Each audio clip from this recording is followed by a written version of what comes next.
저는 오늘 말씀 제목을 예배 회복이라는 주제를 가지고 은혜 나누기 원합니다. 예수님이 갈릴리를 가시기 위해서 굳이 이 사마리아를 지나십니다. 원래는 사마리아를 가지 않고요, 좀 멀더라도 요단강을 빙 둘러서 이렇게 갈릴리로 가셔야 되는데 예수님께서는 굳이 이 사마리아 땅을 지나시는 중이었습니다. 특히 갈릴리를 지나는 길에 가는 길에 야곱의 우물이 있는 사마리아 땅 한 수가성에 이릅니다.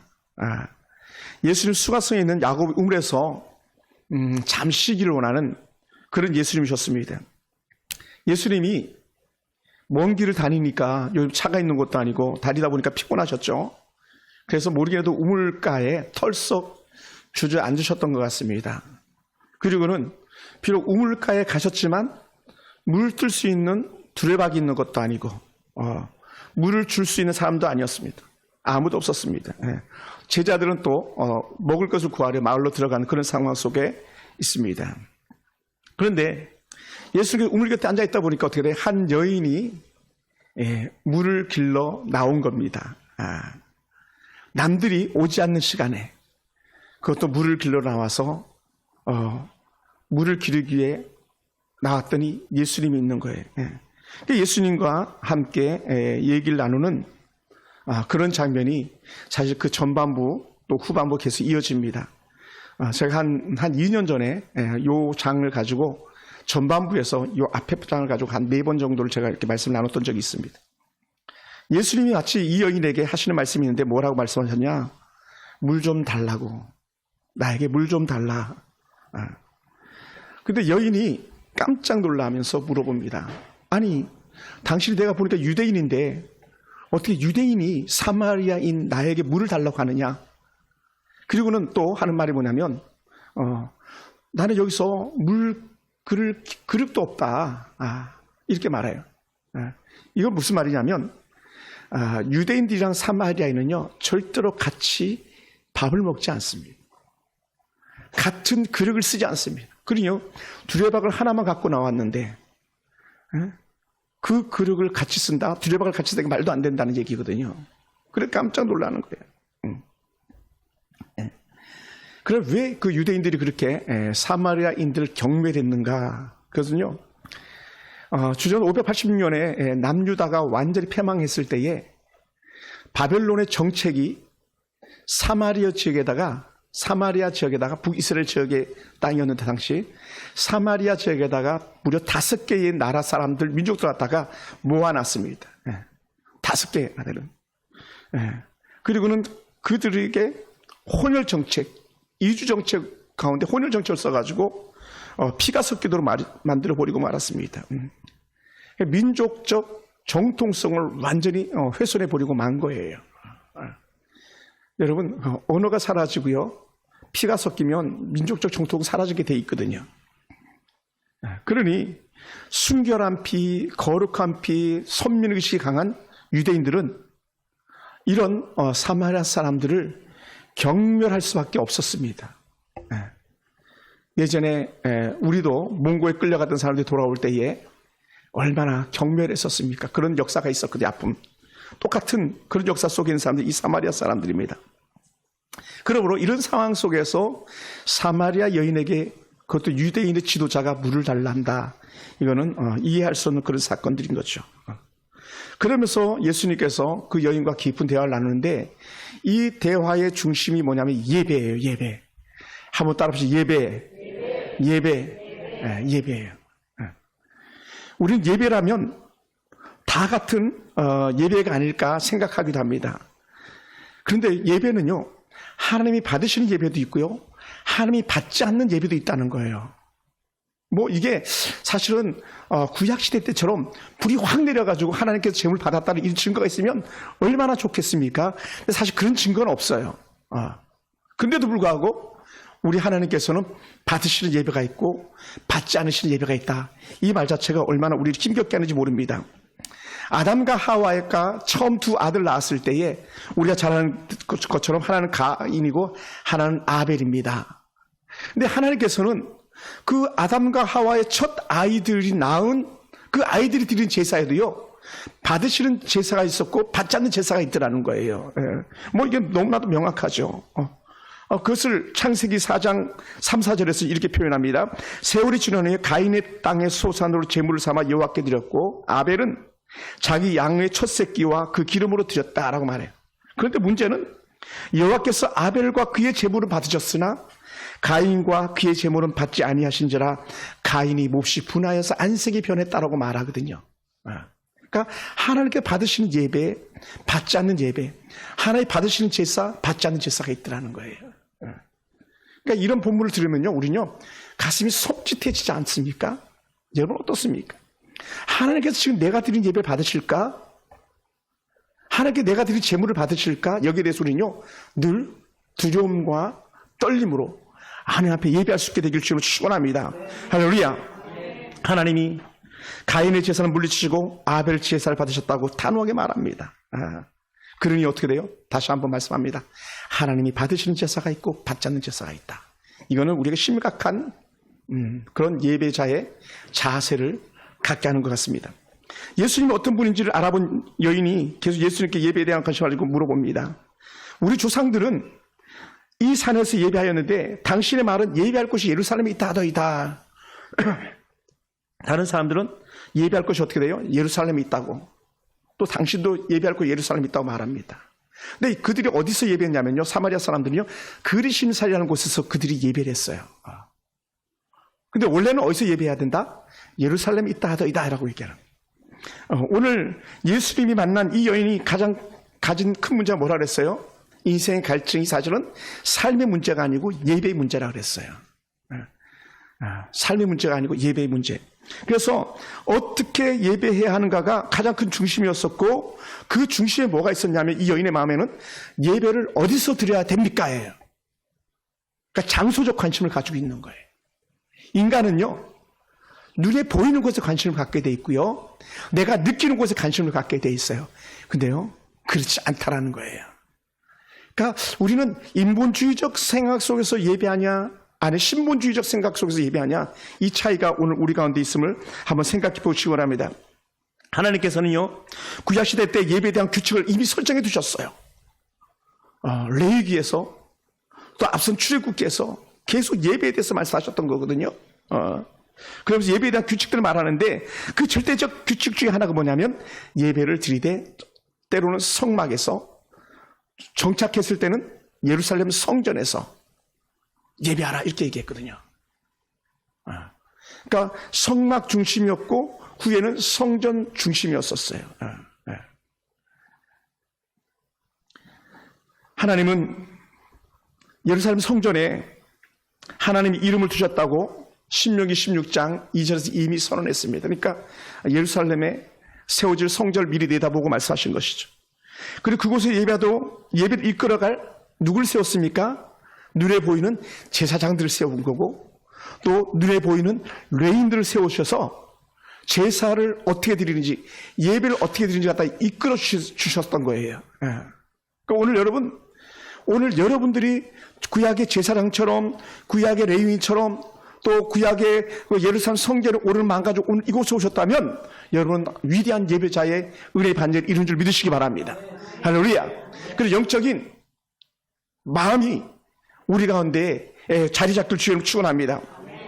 그래서 그 온전한 성전 중심의 예배를 잡으시려고 우리 하나님께서는 매 절기를 만드셨고, 절기 때마다 모든 이들이 예루살렘 성전에 올라가서 구약으로 말하면 제사, 오늘로 말하면 예배하게 했던 거예요. 특히 남유다와 북이스라엘 분리된 이후에는 더 예배에 대한 자세들이 확실히 선이 그어지는 모습을 우리가 보게 되는데, 그게 뭐냐면 남유다는 여전히 예루살렘 성전에서 예배를 드리고 있었지만 북이스라엘 사람들은요 예루살렘 성전에서 예배 드릴 수가 없었던 거예요. 왜? 여러분, 평양의 사람들이 아무리 남한은 서울에 와서 예배 드리고 싶어도 예배 드릴 수 있어요? 없어요. 휴전선이 가로막고 있잖아요. 북이스라엘의 첫 번째 왕이었던 여로보암이라는 왕이 그 자기가 다스리는 백성들이 절기 때만 되면 예루살렘으로 내려가니까 사람들의 마음을 잡을 수가 없다고 여겼던 거예요. 그래서 그가 짜낸 묘책 중에 하나가 뭡니까? 두 곳에다가 사람들이 가기 쉬운 곳에다가 새로운 제단을 만들었고 새로운 예배처소를 만들어 놓은 거예요. 그것이 하나는 단이라는 곳이었고 하나는 베델이라는 곳이었습니다. 그래서 사람들은 이제 예루살렘 성전으로 가지 않아도 된다 해서 사람들이 막 크게 기뻐하고 즐거워한 거예요. 왜요? 인본주의 사상이 들어간 거죠. 이왕이면 좋은 게 좋다고 가까운 곳에 예배드리는. 굳이 뭐 멀리까지 갈 것 있어 여기서 예배드려. 그게 여로보암 왕이 했던 정책 중에 하나거든요. 근데 예배를 드리다 보면 문제가 생겼어요. 예루살렘 성전에 있는데 자기들이 가지지 않은 것이 있는 거예요. 그게 뭡니까? 여호와의 법궤였던 거죠. 여호와의 법궤. 그럼 여호와의 법궤는 어떻게 해결하냐? 그때 그들이 생각해냈던 게 뭡니까? 광야에서 만들었던 금송아지를 갖다 하나님이라고 불렀던 적이 있었거든요. 그게 불과 뭐 이스라엘 역사, 불과 얼마 안 된 역사였으니까요. 그렇다면 우리도 금송아지를 만들자 해가지고 금송아지를 만들어놓고 하나님이라고 그들이 부르고 그곳에서 제사를 했었어요. 이게 지극히 인본주의적인 그런 생각들이었던 것이죠. 또 하나는 여러분, 제가 이렇게 설교할 때 여러분이 마음이 불편하실 수도 있어요. 왜 그러냐면 이 여로보암은요 또 다른 하나를 갖다가 생각한 거예요. 한참 돈을 벌 시간에 돈을 벌지 못하는 뭐 때문에? 예배 때문에. 한참 추수해야 될 시간에 추수하지 못하고 예배해야 되니까 그게 너무 불편했던 거예요. 그러다 보니까는 이 여로보암이 또다시 하나 생각해낸 게 뭐냐면 이것도 지금 인본적인 거였는데, 야, 꼭 굳이 7월 14일 날 너희가 6월절을 지킬 필요가 있느냐? 우리 그거 한 달 연기하자. 그래서 8월 14일 날 7월 달에 충분히 추수 다 하고 나서 8월 달에 우리 절기로 예배를 드리자 이렇게 한 거예요. 아주 사람들이요 얼마나 좋아했겠습니까? 여러분, 사람들이요 무엇을 좋아하는지 사단은요 너무나도 잘 알고 있는 거예요. 사람들은 언제든지요 어려운 편을 택하지 않고요 쉬운 편을 택하게 돼 있거든요. 거친 것을 택하지 않고요 소프트 부드러운 걸 택하게 돼 있거든요. 여로보암이요 그걸 안 거예요.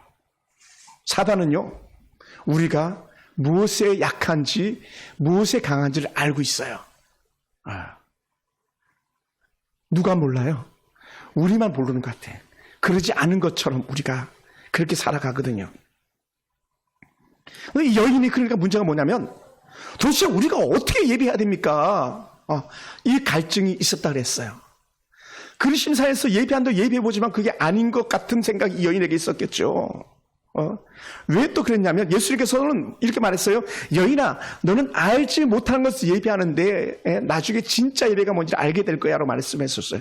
그럼 도대체 왜 예수님께서 알지 못하는 걸 예배한다고 그랬었냐면요, 당시에 자기들이 예배 드린다고 하면서 그것이 무슨 예배인지도 모르고 예배 드렸던 것들이 있었는데, 그게 왜냐하면 이주 정책으로 말미암아서요, 당시 바벨론 왕의 이주 정책으로 말미암아서 그 사마리아 땅에 무려 5개 나라 사람들이 와서 정착했다 그랬잖아요. 그것이 열왕기사 17장 24절에 보면 나오거든요. 보니까 아수르 왕이 바벨론과 구다와 아와와 하맛과 스발 와임의 사람들 옮겨다가 이스라엘 자손을 대신하여 사마리아 여러 성읍에 두었다라고 말하거든요. 그러다 보니까 여기 문제가 뭐냐면 사마리아 사람들은 하나님을 섬긴다 그랬으니까 하나님을 섬기는 모습으로 그렇게 살았겠죠. 또 다른 지역의 사람들은 또 다른 자기들의 신이 들어와 있는 거예요, 사마리아에. 그러다 보니까 사마리아는요, 쉽게 얘기하면 이거예요. 우상이 서 있다면 5가지 우상이 서 있는 거예요. 5가지. 5가지 나라의 신들, 5가지 부족의 신들이 사마리아 땅을 포진하고 있는 거예요. 그러니까 도대체 제가 자주 표현하는 표현인데 뭐가 진짜지? 뭐가 하나님이지? 분별력을 잃어버리고 마는 거예요. 오늘 우리가 살아가는 이 시대에도 뭐가 진짜 예배지?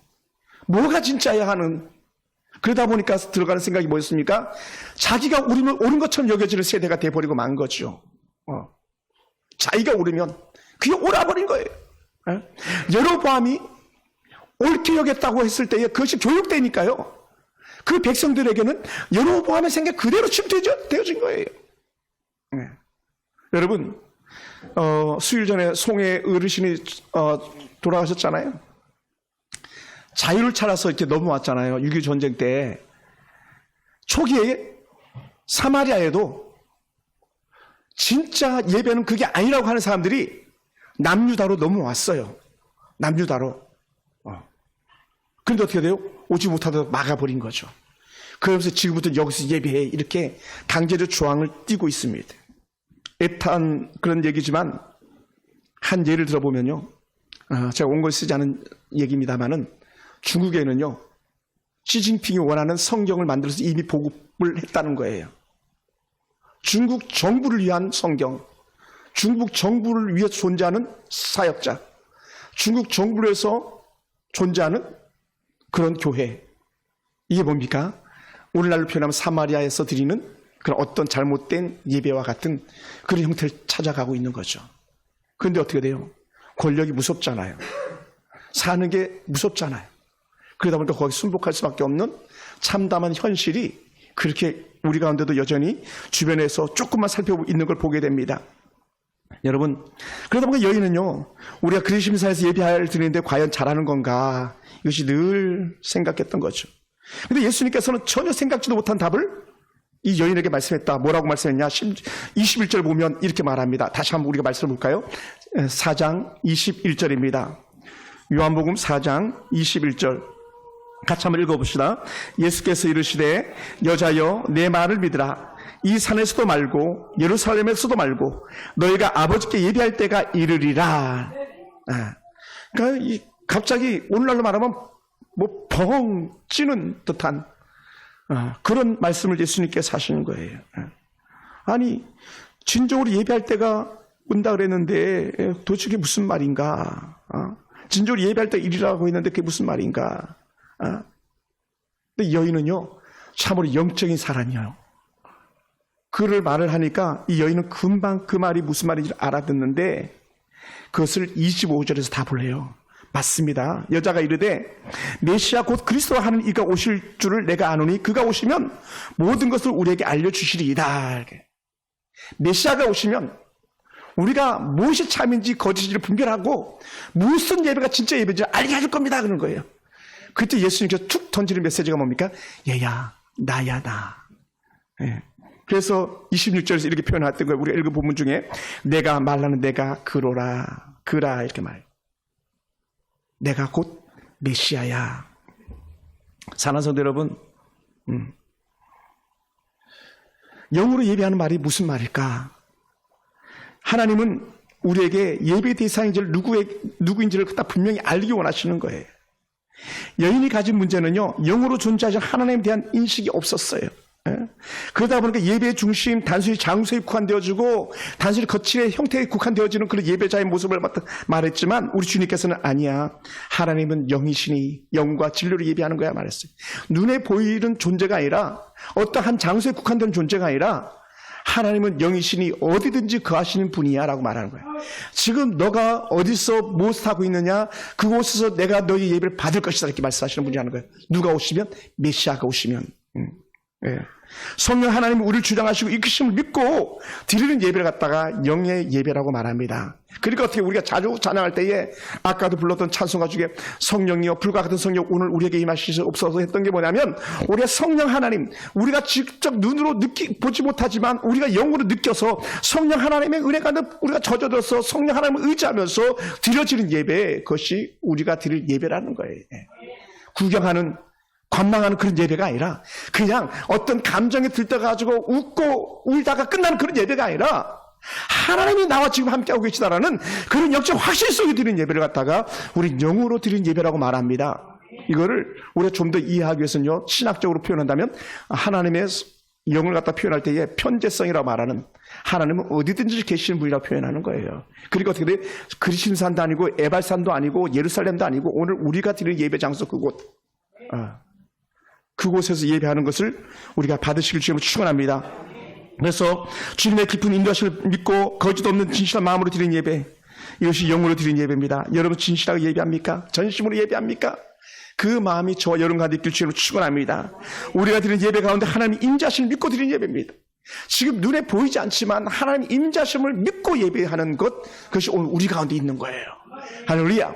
지금 우리가 단순하게 이렇게 성전에 모여 예배하지만 사실은요, 제가 예전에 말씀도 나눴습니다만은 성전 구조 하나도요, 사실 헛되지 않아요.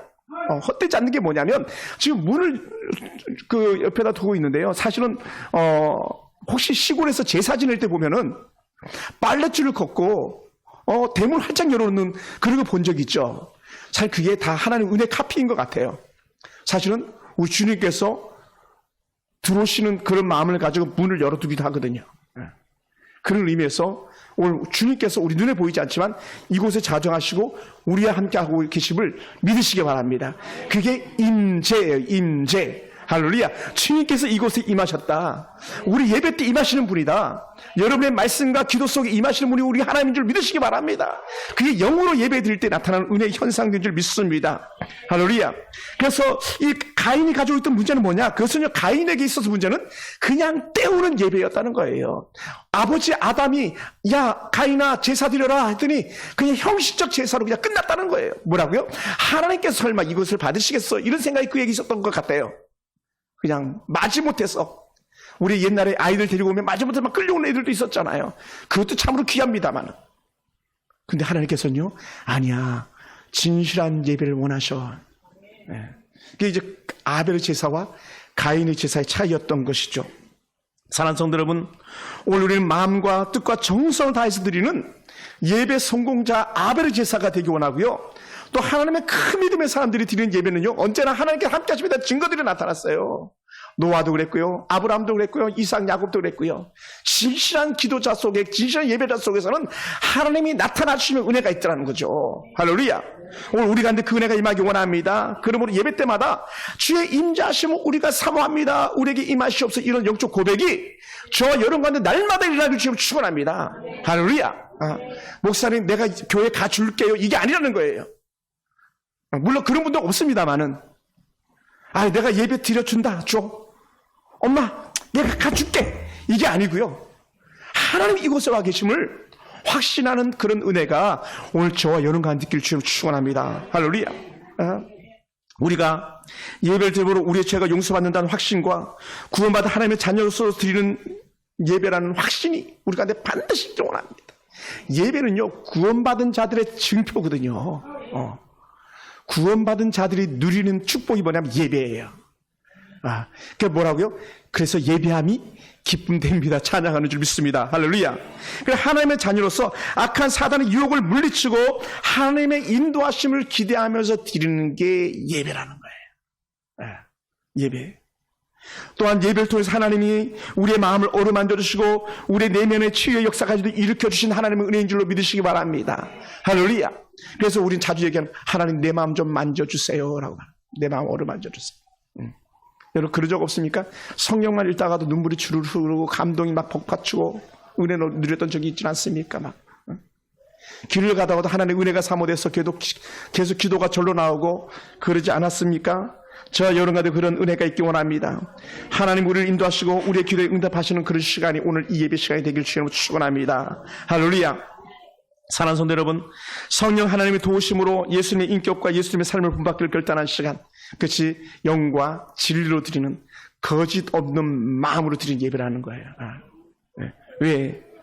이 예배는요, 내 육신의 기쁨이 아니라 하나님이 기뻐하는 예배가 되기를 원한다는 거예요. 나 오늘 예배 드리면 되게 즐거웠어. 이게 아니고요, 하나님이 나를 통해서 즐거워하는 거예요. 하나님이 나를 통해서. 그 하나님의 즐거움이 그러다 보니까요, 우리에게도 임하는 거예요. 할렐루야. 성도들이나 예배를 인도한 목회자가요, 전심을 하나님을 의지하면서 기대하면서 드리는 예배가 진리로 드리는 예배, 진정한 예배라는 것을 우리에게 말씀해 주고 있습니다. 말과 행실에서 예수님이 드러나는 그 모습, 그리스도인들의 드리는 예배를 통해서 하나님께서 받으실 만한 그런 모습이 진정한 마음으로 드려지는 예배라는 것을 우리가 볼 수 있게 되기 원합니다. 그러면 사랑하는 성도 여러분, 우리가 드리는 예배는요, 어떤 종교의식이라고 말할 수 있는 게 아니에요. 종교의식, 하나의 의식이 아니에요. 그냥 싸잡아서 세상에 헛된 것들이 종교라고 말하지만 우리는 종교적인 그런 의미가 아닙니다. 절대로 그렇지 않아요. 하나님의 사랑을 드리는 삶으로 드러나는 예배, 주님 기뻐하는 예배, 그것이 것이 또 다른 근심상에서 혹은 또 다른 곳에서 드리는 어떤 제사들과 달랐던 차원이라는 거죠. 왜? 하나님이 받으시냐 받지 않느냐의 그 차이. 그러면 여러분 진리로 예배하는 말이 무슨 의미입니까? 예수님이 스스로 뭐라고 표현했어요? 내가 곧 진리다라고 말했잖아요. 내가 진리다. 또 진리는요, 말씀을 가지고 하나님의 앞에 나와서 드려지는 거라는 거예요. 여러분, 세상에 제사하는 사람들이 얼마나 많이 있습니까?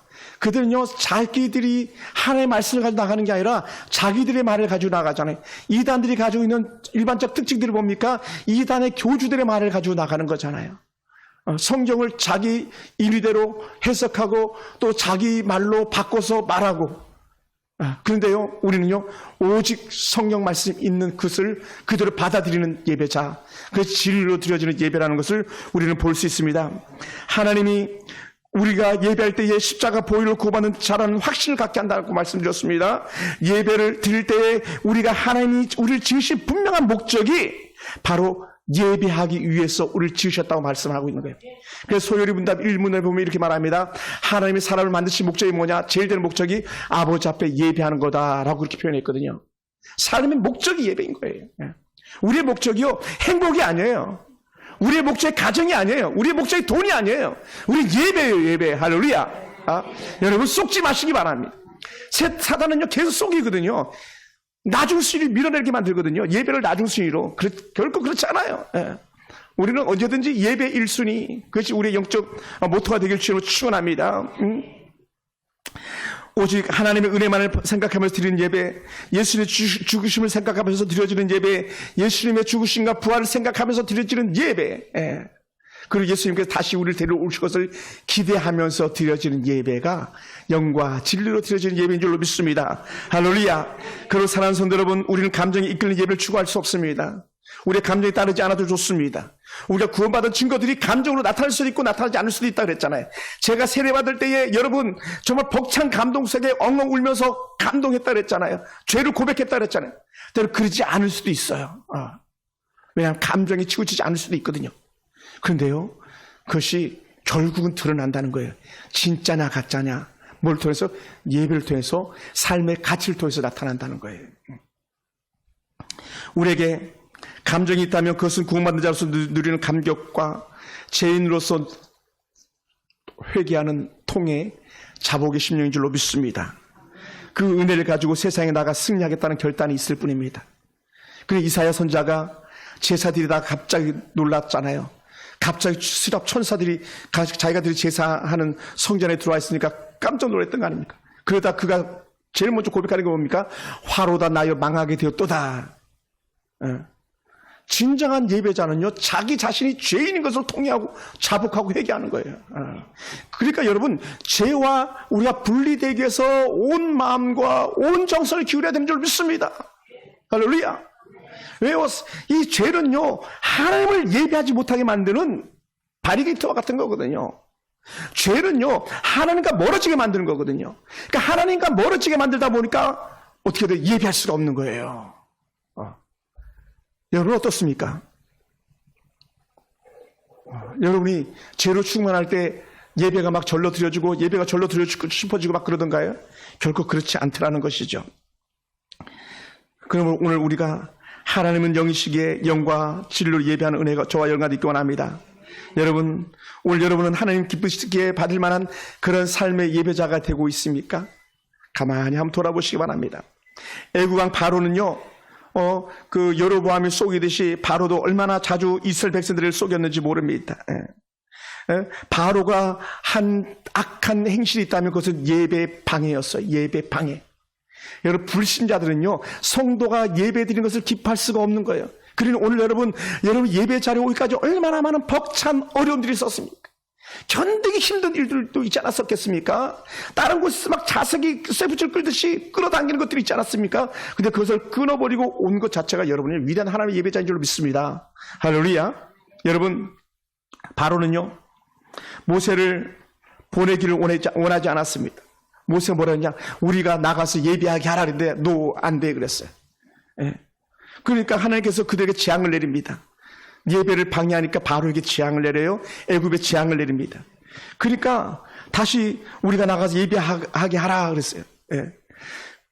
또 예배하게 하라 했더니 바로가 그래 내가 너희를 보낼게. 너희를 보내는데 그 대신 멀리 가지 마. 광야 멀리 가지는 마. 그리고 가서 너희가 제사할 때에 나를 위해서 좀 기도해 이렇게 말해요. 멀리 가지 말라고. 여러분 예배를 멀리 가고 안 가고는요 바로가 결정하는 게 아니라 하나님이 결정하는 거예요. 할렐루야. 그리고 모세가 이렇게 말합니다. 바로는 이 백성을 보내 여호와께 제사 드리는 일에 다시 거짓을 행하지 마소서. 바로에게 하는 말 거짓을 행하지 마소서. 10가지 재앙을 나타날 때 이르는 말들이었거든요. 사단은요 투박하고 거친 예배가 아니라 쉽고 매끈한 예배를 원한다는 거예요. 그래서 인본주의 예배라고 말했어요. 그러니까 바로가 방해하니까 어떻게 돼요? 파리를 보내가지고 재앙으로 이 애굽을 치셨던 하나님입니다. 사단은요 우리에게 제한적 예배를 자꾸 원하는 거예요. 남녀노소가 다 가서 예배 드리는 것이 하나님 아버지의 마음이었는데 바로는 어떻게 했는지 아십니까? 얘야 애들은 집에다 두고 가라. 나이 많은 할아버지 할머니 집에다 두고 가라. 장정들만 가서 제사 드리고 가라 이렇게 말했어요. 하나님은요 남녀노소 누구든지 다 나와서 제사를 원했거든요. 다 나와서. 그런데 바로는 그렇게 하지 못하게 했어요. 예전에 어른들 어땠습니까? 우리 하은이 정도, 하영이 정도 그 나이 청년들 때 아마 그랬을 것 같아요. 야, 고3 수험생이 무슨 교회를 가냐? 엄마가 권사고 엄마가 장로인, 아빠가 장로인데도 고3 때는 공부하고 좋은 대학 가서 그때 예배 드려. 대학 가서 더 잘 드리면 되지. 이게 만연했던 적이 있었어요. 너무 가슴 아팠던 일들이었던 거죠. 대학 가서 예배 잘 드리면 된다고 청소년들을 보내지 않았던 그런 때가 있었습니다. 근데 더 절망적이었던 것은요, 때로는 교회가 그것을 당연시 여기기도 했다는 거예요. 하나님의 은혜를 함부로 세상과 바꿔치기 한 모습들이었던 거죠. 사단은요, 여러분의 가족들이 예수 믿는 걸 원하지 않아요. 원할 수가 없죠. 사단은요, 우리 자녀들이 죄 전에 나와서 예배 드리는 걸 원하지 않아요. 왜요? 사단은 이 세상에 죽이고 멸망의 도구로 사람들 써야 되는데 하나님 온전히 예배자가 되면 뭐예요? 잃어버렸던 양심이 살아나고 잃어버린 도덕의 가치가 살아나고 잃어버린 영혼의 가치가 살아나니까 사단의 도구가 될 수가 없었던 거예요. 여러분 생각해 보세요. 지난주에 얼마나 처참한 뉴스가 있었습니까? 돈 때문에 여자가 남자를 죽이고 갖다 묻어버렸어요. 그 다시 그 팔을 꺼내가지고 그 죽은 밭에 가서 그 묻어버린 그 밭에 가서 시신을 꺼내가지고 손을 뭐 오른팔인가를 꺼내가지고 다시 지장을 찍어가지고 돌아왔더니 보험 증서에다가 그 지장 받기 위해서. 얼마나 이 세대가 악한 세대입니까? 하나님 없이는요 더 이상 말이 필요 없는 거예요. 더 이상 말이. 예배 없이는요 절대로 소망이 없는 줄 믿으시기 바랍니다. 잘된 것이 잘된 게 아닙니다. 부자 된 게 좋은 게 아닙니다. 우리 거기에 혹해서 넘어가는 거예요. 절대로 그렇지 않습니다. 사단은 또 이렇게 말합니다. 바로가 했던 악한 행실 중에 하나가 뭐냐? 야, 소나 양은 두고 가라. 제사를 드리러 가는데 소나 양은 두고 가래요. 여러분, 재물이 없는 제사는 없어요. 피 흘림이 없은 즉 사람이 없다고 그랬거든요. 예수님이 십자가에 죽으시지 않았다면요 우리의 예배는 헛된 거예요. 예수님이 죽으시고 부활하셨기 때문에 오늘 우리가 온전히 예배자로 설 수 있는 것처럼 우리 그렇게 예배하는데 사단은 그거 아니야. 여러분 세상에 악한 가짜 목사가 얼마나 많은지 아십니까? 여러분 유튜브 듣는데 유튜브에 잘못된 설교들이 얼마나 난무하고 있는지 아십니까? 쏘시면 안 됩니다. 조회수가 많다고 결코 좋은 게 아닙니다. 바로가 하나님입니까? 바로가 뭔데 제사 드리러 간 사람들에게 양과 소는 두고 가라고 그랬습니까? 여러분 만약에 우리 입장에 생각해 보세요. 모세 말 듣겠습니까? 바로 말 듣겠습니까? 여러분이라면요. 바로 말 듣죠. 왜냐하면 집에 있는 양 안 죽여도 되고 집에 있는 소 안 죽여도 되는데 그렇잖아요. 거기에 대한 대가가 뭐였는지 아십니까? 자기 아들들을 양 대신 소 대신 죽여야 했어요. 바로에게만 초태생의 죽음, 장자의 죽음. 하나님께서 소와 양을 드리지 못하게 했던 바로에게 내가 너의 아들을 생명으로 받겠다 해서 그 아들 죽여버리시는 그런 하나님입니다. 그럼 우리가요, 너무 하나님에 대한 예배를 경하게 여기는, 가볍게 여기는 경향이 없지 않아 있습니다. 저는요, 지난 주 중에 마음이 너무 아팠어요. 지금도 여전히 마음이 아픕니다. 하나님 예배가 무너집니다. 하나님이여, 예배자를 어디서 찾을 수 있겠습니까? 오늘 우리 하영이가 찬양했던 주님이 찾으시는 그 한 사람, 그 예배자, 하나님 어디 있습니까? 누가 영과 진리로 예배하는 이가 있습니까? 주님, 그 사람 보고 싶습니다. 나도 그 사람 보고 싶은 이 고백이 저의 고백이었거든요. 제가 바라기는요, 오늘 이 자리에 있는 여러분이 바로의 말이 아니라, 여로보암의 말이 아니라, 정말 헛된 것에 마음을 쏟았던 그 우물가 여인의 그 마음이 아니라, 우리가 온전한 예배자가 돼서 하나님이 기뻐하는 마음이 우리가 회복되기를 주님을 축원합니다. 가치가 바뀌기 원합니다. 영의 가치가 바뀌기 원합니다. 예배의 가치가 바뀌기 원합니다. 삶의 목적이 달라지기 원합니다. 그게 우리를 주장할 때요, 우리 진짜 예배자의 기쁨을 우리가 누릴 수 있음을 믿습니다. 사랑하는 성도 여러분, 예배 회복이 우리의 살 길입니다. 바울은 우리가 예배를 드릴 때에 우리의 몸을 산지 제물로 드리라고 말했습니다. 우리 몸이 제물되라고 했어요. 다른 말로 표현합니다. 이것을 해석합니다. 너희가 매일 에브리데이 너의 삶의 현장이 곧 예배 장소다, 이렇게 말하게 됐어요. 삶의 현장. 그리고 오늘처럼 모이는 건 이미 신약시대 때 우리 믿음의 선배들이 그러면서 한 주에 한 번씩 모여서 같이 예배 드렸던 거예요. 하루에 3번 기도 자리에 올라서 기도했던 것들이에요. 그 좋은 신앙의 모델을 현재 우리가 닮아가고 있는 거고, 그래서 예수님께서 다시 모이셔서 예배하는 자리에 나타나셨던 것처럼 오늘 우리가 예배하는 자리에 주님께서 성령으로 우리에게 보내셔서 임하시는 거예요. 그것이 요한복음에 이르는 예수님의 대제사장 기도 이전에 했던 말씀드렸거든요. 내가 너에게 보이사 성령을 보내주겠다. 성령이 너희가 예배할 때에 너의 예배를 받으시고 죄를 깨닫게 하고 통회하고 자복하고 회개하게 할 거야, 라고 말씀했거든요. 그것이 오늘 우리 가운데 임한 줄로 믿으시기 바랍니다. 할렐루야. 그것이 우리가 영적으로 드리는 예배라고 정의했습니다. 우리의 예배는 주님과 동행하는 삶이 또한 예배라고 우리는 해석합니다.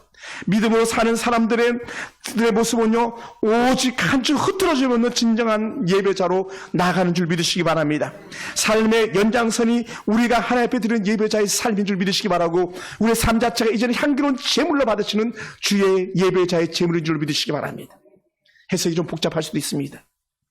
여러분, 우리는요, 매일 매 순간의 예배자의 삶이라는 것을 잊지 않게 되기 원합니다. 얼마나 많은 죄의 유혹들이 달려옵니까? 쉼없이 기도해야 했던 이유가 온전한 예배자로 서기 위함이었던 거거든요. 제가 주중에도 예레미야서를 많이 묵상을 했는데, 결국 예레미야가 울며 탄식하며 고백했던 게 뭐냐면, 너희들 그러다 끝나, 너희들 그러다 끝나 하면에도 불구하고 사람들은요, 예레미야 입을 때리고요, 예레미야 뺨을 치고요, 예레미야를 가둬버렸어요. 너희들 그러게 다 망해. 그 소리가 듣기 싫었던 거예요. 그리고는 정말 예레미야가 망하고 말았어요. 예레미야 때 망하고 말았어요. 여호야긴 시드기야 완전히 끝장나버리고 만 거예요. 여러분, 달콤한 사탕이 좋은 것 같지만 꼭 그런 건 아니라는 거예요. 아름다운 하나님의 사람들은 예배에 집중하는 삶을 살았습니다. 첫 번째 순교자 아벨도, 또 하나님께서 방주를 지어서 온 가족을 구원했던 노아도, 믿음의 조상이라 칭함받는 아브라함도, 기도대장 사무엘도, 사자굴 속에서도 하나님 앞에 예배하기를 즐거워했던 다니엘의 모습도 오늘 그것이 우리들의 모습이 되길 주님은 축원합니다. 진정한 예배 회복은요, 죄의 길에서 멀어지는 거예요. 할렐루야. 여러분, 다시 한번 말합니다. 진정한 예배자는요, 죄를 뿌리치는 거예요. 두 번째, 진정한 예배 회복은요, 하나님을 향하여서 손을 내미는 거예요. 제가 4주 연속으로 말합니다. 그것이 사모함이에요. 하나님의 은혜 사모함, 손을 뻗침. 주여 내게 임하시옵소서, 이 마음. 세 번째입니다. 예배가 회복되면요, 우리 인생의 모든 문제가 회복되는 거예요. 할렐루야. 그 예배 회복이 우리 인생 회복인 줄 믿으시기 바라고, 예배 회복이 가정 회복으로 전환되는 줄 믿으시기 바랍니다. 이스라엘 백성들이 바벨론 포로로 끌려갔던 이유는 예배를 포기했기 때문이라고 했어요. 하나님 중심, 예배자 중심의 삶을 저버렸기 때문이었습니다. 오늘 그러면 우리는요, 다시 하나님, 나도 예배 회복이 이루어지게 하시옵소서. 우리 가정이 진정한 예배 회복이 이루어지게 하시옵소서. 그렇게 고백할 수 있기 원합니다. 그래서 저와 여러분이 온전한 예배자로 다시 일어설 수 있기 원합니다. 하나님이 기뻐하는 그 한 사람, 그 예배자, 그것이 저와 여러분의 삶 속에 드러나기를 주님으로 축원합니다. 할렐루야. 기도하겠습니다.